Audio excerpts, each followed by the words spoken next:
అక్కడ ఆర్డర్ పెట్టాము, 3 వారాలైనా రాలేదు, మా అమౌంట్ అక్కడ బ్లాక్ అయిపోయింది, మా మెసేజెస్కి రిప్లై ఇవ్వట్లేదు.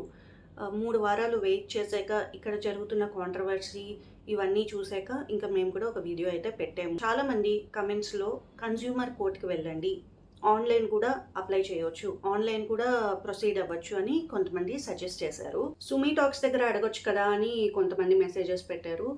బిజినెస్ ఒకరిది, అడిగేది ఇంకొకరిది అయితే వాళ్ళు ఏం చేస్తారు, నేను మీ వీడియో చూశాను అన్నారు, దానికి ఫుల్ అమౌంట్ పే చేసేసారు. నాకు తెలిసి మీరు ఇచ్చిన బూస్ట్ ఏదైతే ఉందో, మీరు కమెంట్స్ చేసినప్పుడు చాలామంది కన్జ్యూమర్ కేసు ఇట్లా మాట్లాడడం వల్ల వాళ్ళు భయపడి ఇచ్చారేమో.